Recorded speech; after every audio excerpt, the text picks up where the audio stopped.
Welcome to The Explainer. You know, every single textbook in a university has to get an official stamp of approval. But have you ever stopped to think about how that actually happens? Today, we're diving into the official government process in Uzbekistan, tracking a book's journey from a manuscript all the way to a student's hands.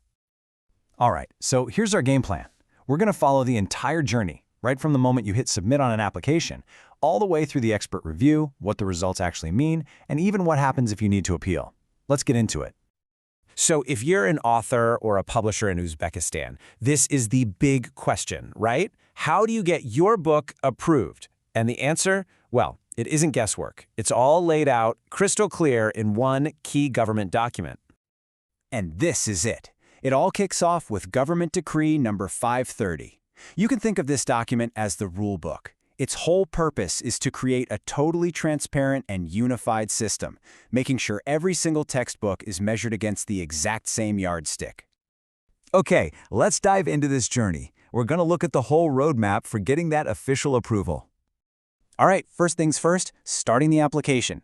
Let's look at those initial steps you have to take to get on the path to approval. Your journey starts online, right here, at YIDXP. That's the Unified Portal of Interactive Public Services.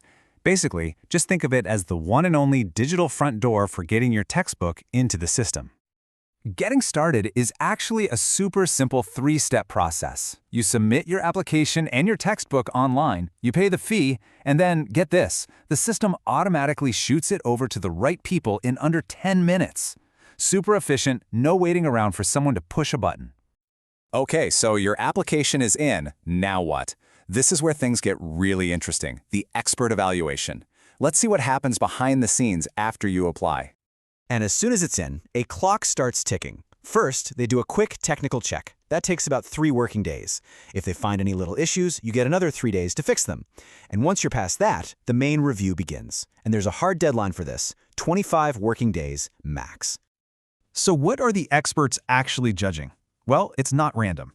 The whole evaluation is based on a 100-point scale. So let's break down exactly what they're looking for, point by point. Now this is absolutely crucial if you're an author.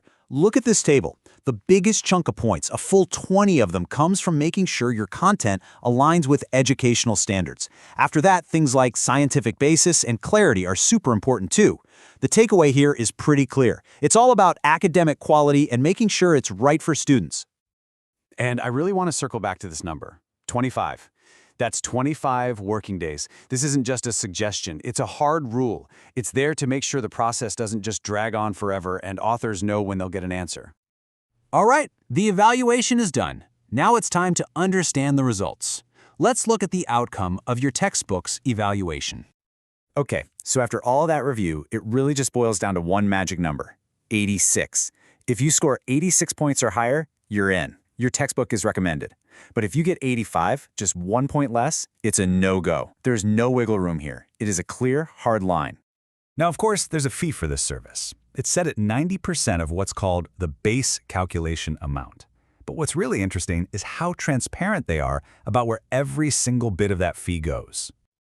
And check this out. You can see that a huge chunk of that fee, we're talking 70%, goes straight to the people doing the work. The working body and the expert reviewer.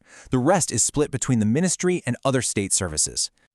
But wait, what happens if you don't hit that 86-point mark? Is it just game over? Not necessarily. Let's talk about the appeals process. If you decide to appeal, a whole new commission is formed. It's made up of 5 to 7 experienced specialists who take a fresh look. They have 15 working days to make a call, and you get the news right back through the online portal. But, and this is a big one, their decision is final. You don't get a second shot at appealing the same thing. So this appeals commission has real power. They can look at the case and decide one of 3 things. They can agree with the original expert and uphold the rejection. They can completely disagree and approve your textbook, or they can find some middle ground. Okay, so we've walked through the whole thing, from application to appeal. What's the big takeaway here? Why does having such a structured process even matter for education? At the end of the day, this whole system is really about one thing, replacing any kind of maybe with clear accountability. Instead of a vague, subjective process, every single applicant goes down the same digital path. They're all judged by the same points, they're all on the same timeline, and they all get a fair shot at an appeal. It's all about creating a truly level playing field. And really, it all comes back to this official roadmap. Every single step, every person involved, every deadline, it's all laid out in black and white. The whole point is to take the guesswork and the surprises out of the equation. So the goal here is obviously to standardize quality and make sure everything is fair, but it does leave us with one last big question to chew on. Does a process this structured and, let's be honest, bureaucratic, actually lead to better textbooks? Or does it just create textbooks that are really good at passing the test? Something to think about. Thanks for joining us.